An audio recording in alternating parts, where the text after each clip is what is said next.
Olá, alunos do 5º ano, tudo bem com vocês? Bom, aqui é a professora de Ciências, mais uma vez para dar continuidade ao nosso conteúdo.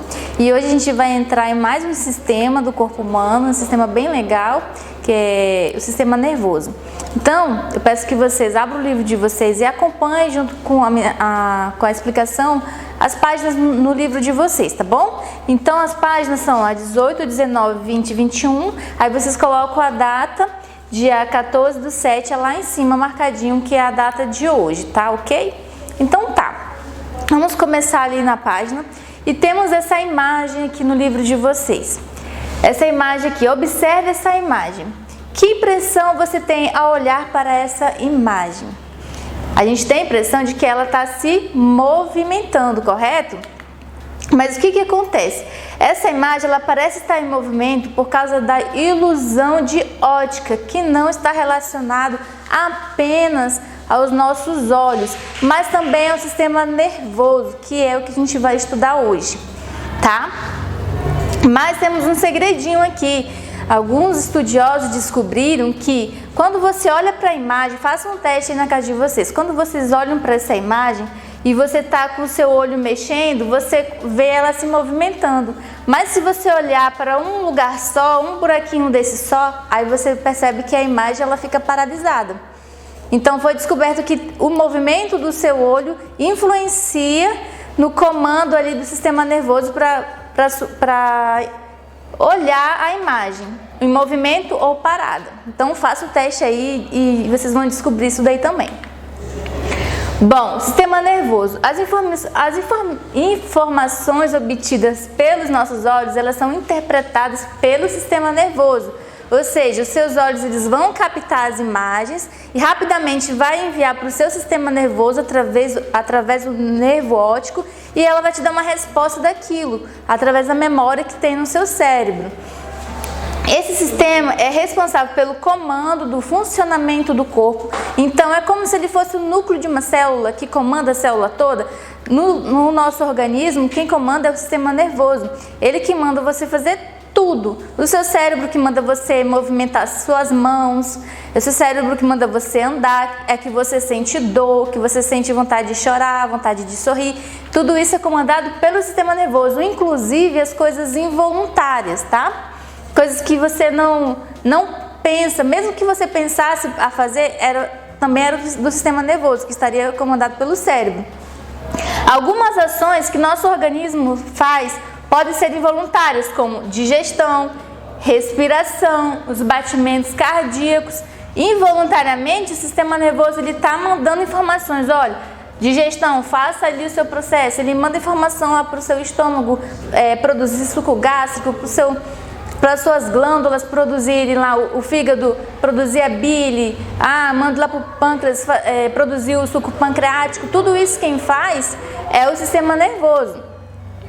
Para respirar também e para que o músculo do seu coração também faça os batimentos cardíacos. Então, tudo que você faz depende do sistema nervoso, tá? Aqui, ó, a gente tem, no livro de vocês tem essas imagens. Os movimentos do corpo eles são coordenados pelo sistema nervoso. Aqui, ó, voluntariamente, as pessoas brincando ali no rio. E também involuntária, a pessoa está dormindo, mas o sistema nervoso dela está funcionando normalmente. Ela está respirando, ela está com o coração batendo, ela está funcionando. Ela, na verdade, só está dormindo, mas o sistema nervoso, o organismo dela está funcionando normalmente. Bom, e o sistema nervoso ele é formado por encéfalo, medula espinal e os nervos. O encéfalo é essa área que fica protegida pelo crânio. A medula espinal, que ela fica por dentro ali da coluna, protegida pela coluna. E temos os nervos também, ó, que são as terminações aqui que vai sendo distribuída para todo o nosso corpo, tá? O encéfalo, A gente pensa que o cérebro da gente é tudo que fica dentro do crânio, mas não, na verdade é o encéfalo. E o encéfalo ele é dividido. Temos o cérebro, que é a parte que vocês mais conhecem, que fica ali parecendo umas minhoquinhas, né? Ali é o cérebro, mas também temos o tronco encefálico e o cerebelo. Esse cerebelo aqui, ele é responsável pelo equilíbrio, né? Quando a pessoa, por exemplo, bebe bebida alcoólica, ela vai acabar atingindo essa área aqui e a pessoa não vai ter equilíbrio para andar reto. Por isso que falam, se beber, não dirija. Por quê? Porque a bebida alcoólica ela vai afetar essa região aqui por um tempo. Então a pessoa não vai ter equilíbrio. Existem pessoas que inclusive têm doenças degenerativas. Eu conheço família que tem essa doença, que tem atrofiações nessa região do cérebro. Então, com o passar do tempo, essa pessoa não vai ter equilíbrio de andar. Daqui a uns tempos ela vai andar, precisar de cadeira de roda e assim vai progredindo. Uma doença degenerativa que não tem cura, mas existe um tratamento para que isso não venha acontecer com tanta rapidez, que seja prolongado a vida da pessoa, tá? E aqui, ó, a medula espinal é protegida pela coluna vertebral e funciona como um cordão por onde passam todos os impulsos transmitidos entre o encéfalo e o corpo. O encéfalo está lá protegido pelo crânio e a medula espinal está ali pela coluna. Então, é enviado informações, né, de cima para baixo ali. Ela também é responsável pela resposta rápida, que não precisam passar pelo encéfalo, que são os reflexos. O que é isso, esses reflexos? Tem até a imagem no livro de vocês. Quando a gente pega alguma coisa quente, por exemplo, aí a gente rapidamente tira a mão, porque isso é o reflexo. Quando você tocou naquela coisa quente, naquela panela, digamos, e aquela panela estava quente, os seus nervos aqui da sua mão rapidamente passou para a sua medula espinal e ela vai te dar uma resposta de você sentir o calor, né? Sentir a temperatura e você vai tirar. Então é assim, por causa do sistema nervoso ativado corretamente. Então ele não precisa chegar diretamente na sua cabeça para te dar a resposta, olha, ali está quente, está em perigo, tira. Não. A informação passa para a medula espinal que ela vai dizer, está quente, opa, tira a mão daí. Aí você colocou a mão, está quente, a resposta veio. Quando você coloca assim de imediato, não fica só ali. Naquele momento, os neurônios passou uma informação para o outro, até essa medula, e voltou. E aí você respondeu com a temperatura quente. Então, é muito rápido. É a conexão entre os neurônios, que são as células do sistema nervoso, que ela vai passando uma para outra como se fosse um choque elétrico. Essa informação para você, e você sente rapidamente a temperatura. Assim também é com um susto também, gente. Por isso que a gente tem que ter cuidado. Quando a gente toma um susto, alguém acaba tocando em você de repente, e aí você não estava esperando. Estava tudo escuro, alguém tocou em você ali, aí o seu reflexo, você acaba agredindo a pessoa ou alguma coisa. Foi o reflexo da medula espinal ali também. Os nervos são cordões formados por feixes de fibras nervosas que podem partir do encéfalo ou da medula espinal. Eles se espalham por todo o corpo, transmitindo os impulsos nervosos. O que é esses impulsos nervosos que a gente vai ver aqui já já? Aqui são os nervos, olha aqui, os feixes, né, de fibra, que vai passando entre eles as informações. Aqui, ó, os impulsos nervosos. Neurônios são as principais células do sistema nervoso. Os neurônios se comunicam por reações químicas e elétricas muito rápidas, chamadas impulsos nervosos. Aqui temos a foto de um neurônio observado ao microscópio. Olha como é que é a estrutura. Bom, aí acontece as sinapses, que são regiões entre um neurônio e outro que se comunicam. Então, como aqui está falando, o neurônio ele vai passar para outro neurônio a informação muito rápido, quimicamente e eletricamente. Entre um e outro há uma ligação que vai passar o impulso nervoso. O sistema quer mandar, mexe o seu dedo, aí o seu cérebro mexe seu dedo. Aí vai chegar até o seu dedinho lá através de quê? Através de várias conexões de neurônios. Isso é muito rápido, como flash. E as sinapses são as regiões onde eles se encontram, um neurônio com outro neurônio, o receptor que vai receber a informação do outro. Nesse local aqui, entre um e outro, é o nome chamado de sinapses. Ok, meninos? Aqui temos aqui uma foto, ó, saiba mais. Quando encostamos a mão em panela quente, rapidamente tiramos a mão. Esse ato reflexo ocorre entre os nervos e a medula espinhal. Como eu falei para vocês, tá aqui a imagem, a pessoa triscou ali na panela quente e aí os nervos mandou a informação lá para a medula espinhal e ela rapidamente mandou para você contrair o seu músculo e tirar a mão para você não queimar a sua mão. Então, ele mandou diretamente para a medula espinal, não precisou ele mandar para o cérebro dele. Da mesma forma, um reflexo patelar do joelho indica que o sistema locomotor e o nervoso está conectado. Acontece aqui está a imagenzinha que também está no livro de vocês, quando fazem exames, né, para saber do movimento de alguém que vai lá, algum paciente. Às vezes pode ter acontecido algum acidente e aí o médico pega o martelo e dá uma batidinha ali no joelho.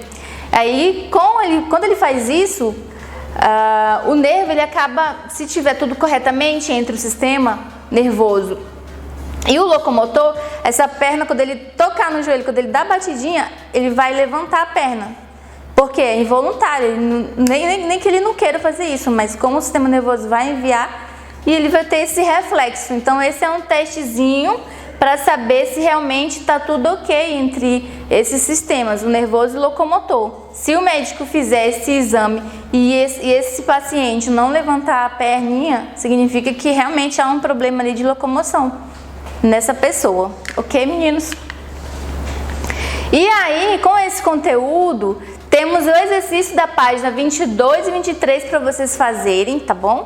Mas se vocês tiverem alguma dúvida, apareçam nos plantões, eu estou lá no horário marcado para tirar todas as dúvidas de vocês, tá ok? Então até mais, um abraço, tchau!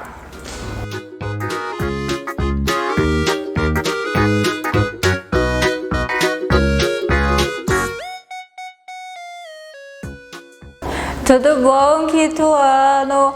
Vamos então dar início a mais uma semana de aula. Agora nós vamos à aula de geografia.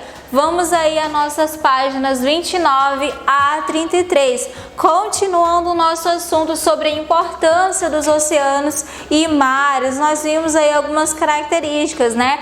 Mesmo aquelas pessoas que vivem longe dos oceanos, qual a importância, a influência dessas pessoas para com esses recursos naturais. E esses recursos naturais, nós vimos também que eles sofrem alterações ao longo do tempo, seja alteração pelos seres humanos, como também alterações naturais pela própria natureza. São alterações climáticas que afetam bastante aí esses locais, né, esses recursos naturais aí também. Nós vimos algumas características, a formação desses continentes, desses locais aí, o limite desses locais, como é que a gente sabe que eu estou num continente, como é que eu sei que eu estou nos locais de origem aí, sobre os mares, os oceanos aí. Então foram as características que nós vimos durante a nossa aula de geografia, certinho?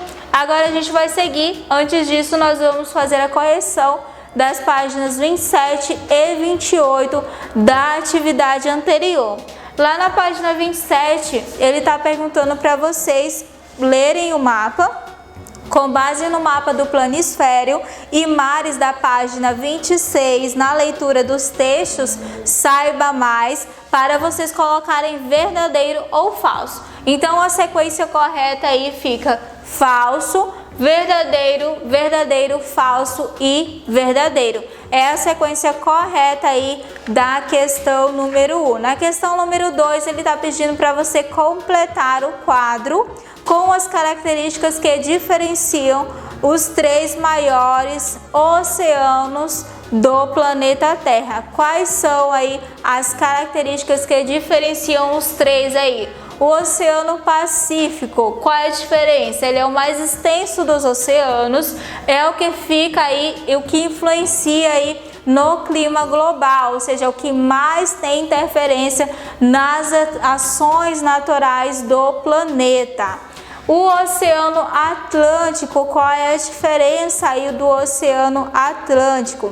Ele é o segundo maior oceano do planeta e é o único em que o calor do Sol que aquece a água e é transferido pelas correntes marítimas que vão do hemisfério sul ao hemisfério norte. Então essa é a diferença do Oceano Atlântico. E o Oceano Índico, qual é a diferença dele?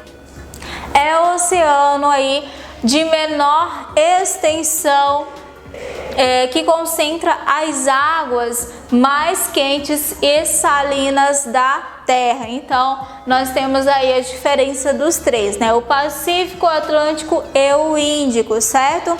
Na questão 3, é uma questão pessoal. Ele está perguntando se a unidade federativa onde você mora ela é banhada pelo Oceano Atlântico. E em caso de afirmativo, você já visitou alguma das praias? Elas são limpas? Então é uma resposta pessoal aí para vocês, ok?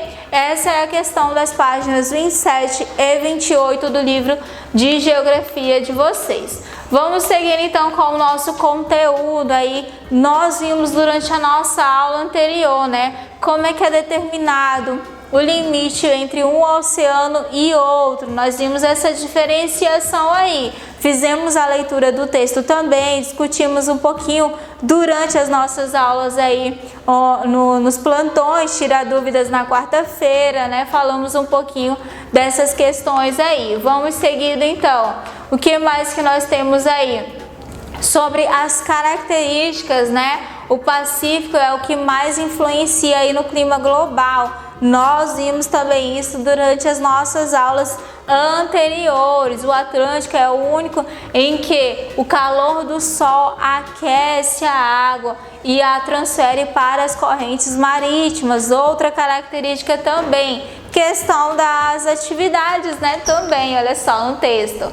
Qual a importância dos oceanos e dos mares? Outra característica também. Os oceanos e mares, eles são importantes para a manutenção da vida no planeta. Mesmo sendo fundamentais para o planeta, os oceanos e mares recebem diariamente grande quantidade de lixo produzido pelas atividades humanas. Olha só, seja na pesca, seja no turismo, é afetada aí por grande maioria, né, dessas atividades ligadas aos continentes, aí, aos oceanos e mares. Os materiais que mais agridem aí o meio ambiente são os plásticos, latas, metais, madeiras. Por exemplo, nos oceanos, vocês viram aí que existem tartarugas que acontecem que elas acabam sufocando devido aos plásticos. Não somente as tartarugas, mas outros animais que vivem dentro dos oceanos. Nós temos também os esgotos domésticos e industriais, que eles são lançados, né, diretamente aí nas águas oceânicas, e aí não tem tratamento nenhum durante esse processo aí. O óleo e o petróleo derramado por acidentes aí em navios tanques também é outro problema ambiental muito recorrente nos oceanos. O lixo radioativo também depositado no fundo do mar, outro problema aí que acontece bastante durante aí o processo, né, a manutenção do ser humano nos oceanos. Produtos agrotóxicos utilizados nas plantações. Então, basicamente todos os problemas ambientais, eles podem afetar, seja diretamente ou indiretamente aí os oceanos e mares. Então, olha só como até o nosso próprio cotidiano, ele pode estar aí poluindo esse meio ambiente aí que é bem longe da gente, né? Então esses são alguns dos problemas, né, que acontecem aí nos oceanos e mares. E a importância dele aí para a nossa vida é o que? A vivência de cada um. Como é que mesmo nós não sendo ligados diretamente com esses recursos naturais, eles também nos fornecem aí muita sobrevivência, não é verdade? Nós temos aí, estima-se que 80% dos lixos nos oceanos, eles têm origem terrestre. Olha só, 80%. Os 20 restantes, eles têm origem aí dos próprios oceanos, gerados pelas atividades pesqueiras, mergulho recreativo, pesca submarina e também o turismo. Então, presta bem atenção, hein? 80% desses lixos têm origem terrestre. Nós aqui, nós temos que ter a consciência ambiental para pensar aí nos futuros, né? Nesses recursos naturais, mesmo eles estando longe da gente, mesmo estando longe de nós. Então essa daí é a importância, né, dos oceanos e mares para nosso cotidiano, ok? Para casa vai ficar as páginas 32 e 33 do livro de geografia de vocês. Página 32 e 33 do livro de geografia. Muito obrigado, por hoje é só e até a próxima aula.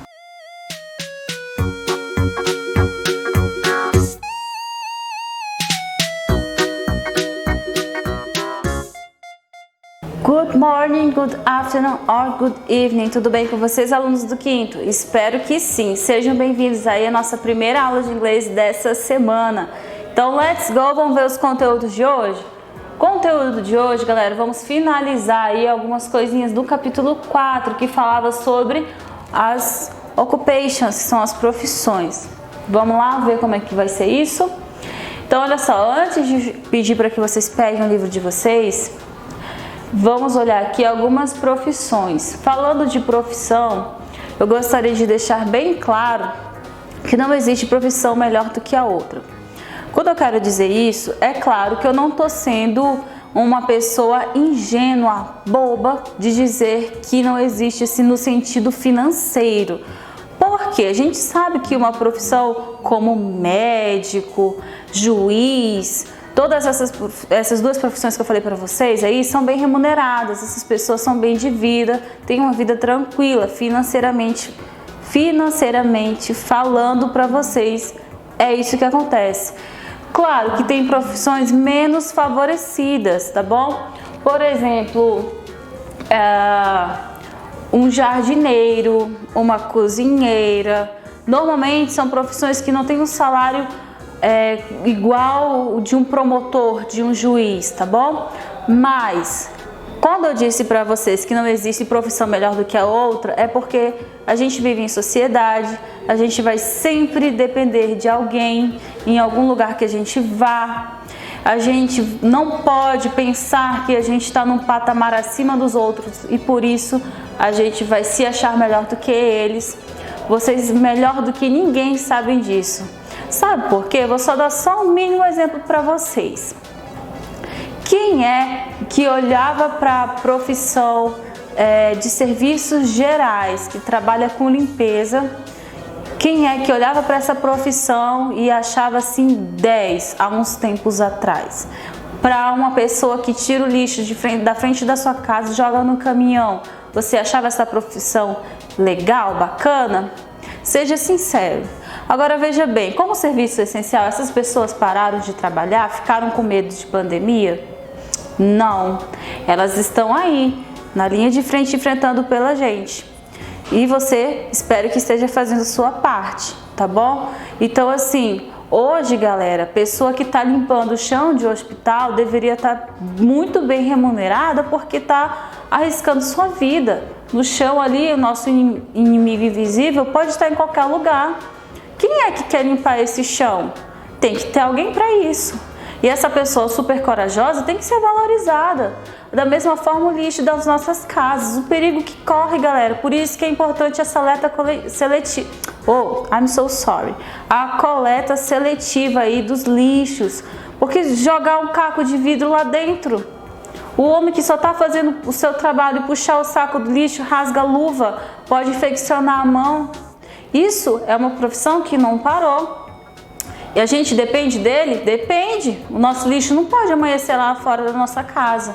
Então assim, não existe profissão melhor do que a outra. Escolha aquela que você sonha em ser, em realizar. Combine com aquilo que você ama fazer. Então, daqui até a juventude de vocês têm aí para pensar e florescer essa vontade dentro de vocês.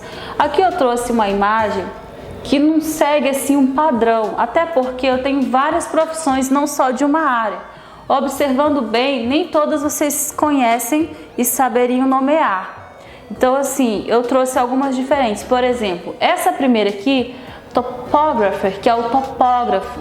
Essa segunda, gardener, não tinha até esse momento para vocês. Agora, de resto, como pilot, mechanic, lawyer, nurse e carpenter, eu acredito que esses aqui vocês já conheciam até por causa do livro de vocês, tá bom? Mas já disse, expliquei que não existe ninguém melhor do que ninguém.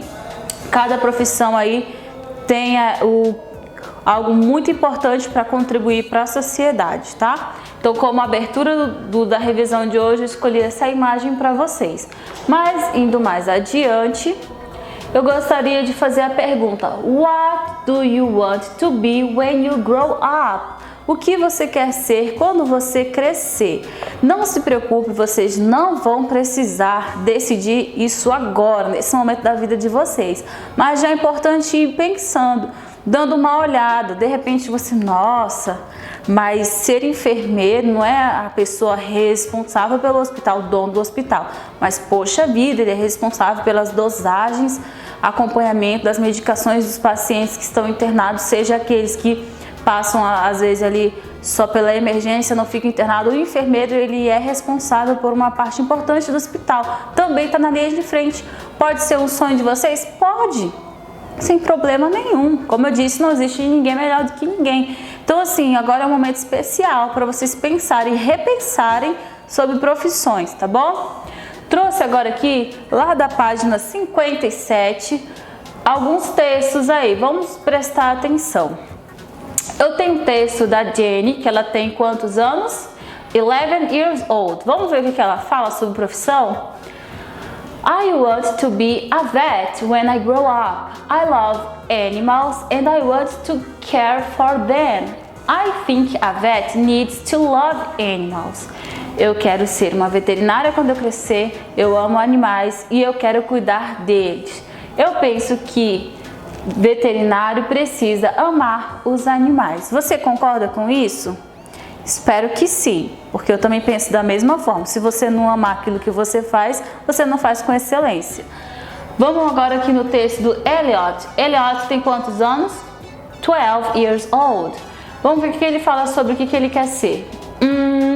I think I want to be a journalist. I like to read and write. I also like to talk and know the facts. Então ele quer ser um jornalista. Quais as características importantes? Ele gosta de quê? Ler e escrever. Afinal, jornalista não é só aquele que está ali na televisão, não, tá? É aquele que escreve na coluna do jornal impresso, também é jornalista. E também ele tem que estar antenado nos fatos, e assim ele gosta também de falar sobre os fatos, falar e conhecer sobre os fatos. Vamos ver aqui o Richard, que tem 12 years old. I really want to be an astronaut. I want to travel to other planets and even other galaxies. It must be great. Ele está falando que ele gosta, que ele realmente quer ser um astronauta, que ele quer viajar para outros planetas e até mesmo outras galáxias. E isso deve ser legal. Isso aqui é a opinião dele. E ainda tem mais um textinho, que é da Sue. A Sue diz o seguinte: I want to be a biologist. I want to help protect the animals and the environment.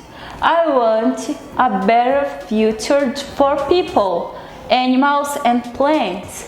Então, assim, não querendo colocar muito para cima essa profissão, né?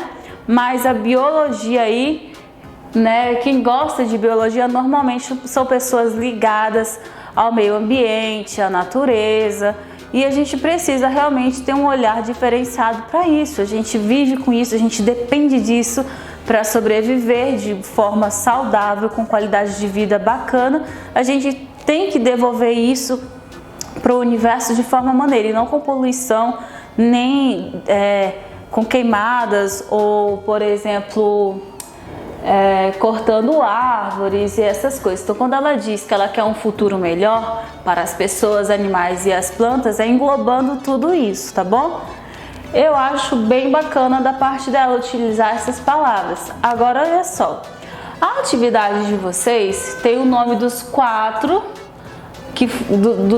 das quatro pessoinhas aí que falaram um pouquinho sobre profissões. Então eu tenho nessa linha want to be, vocês vão colocar aqui o nome da profissão que cada um quer ser. E aqui onde está escrito because, vocês vão colocar a causa, o motivo pelo qual eles escolheram determinada profissão.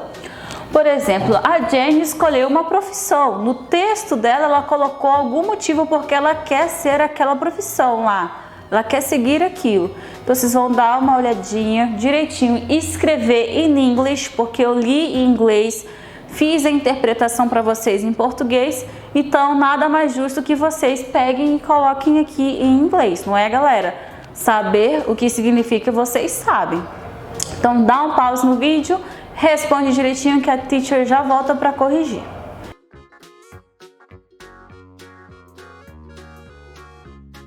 Conseguiu fazer? Vamos ver se você conseguiu captar a mensagem? A Jenny quer ser o quê?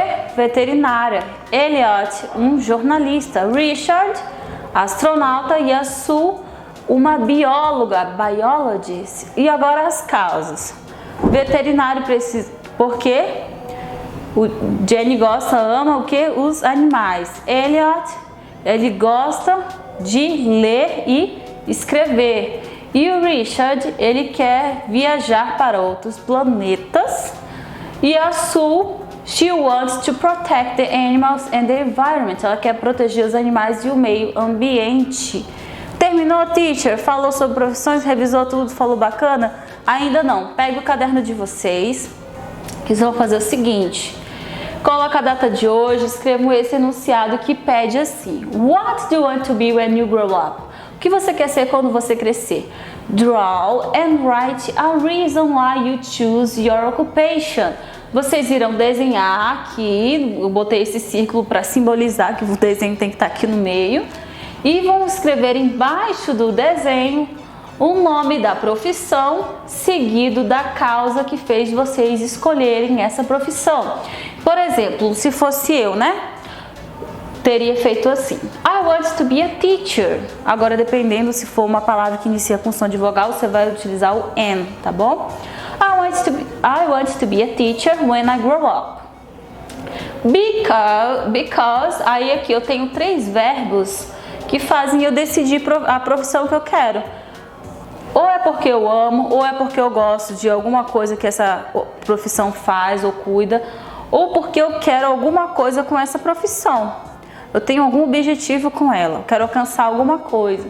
Então pense um pouquinho no que vocês querem desenhar aqui em cima, pense o motivo que fez vocês escolherem isso para escrever aqui. I love animals, I love to help people, ajudar pessoas. O que for, vocês vão conseguir fazer utilizando essa estrutura aqui junto com esses verbos. Não tem correção, cada um vai escolher a sua profissão. Se ficou com dúvidas aqui, deixa anotadinho. Segunda-feira eu estou online no portal, aí na plataforma, para o nosso Tira Dúvidas, tá bom? Conteúdo revisado. Espero que esteja tudo bem com vocês e a gente se vê na próxima aula. Bye, bye!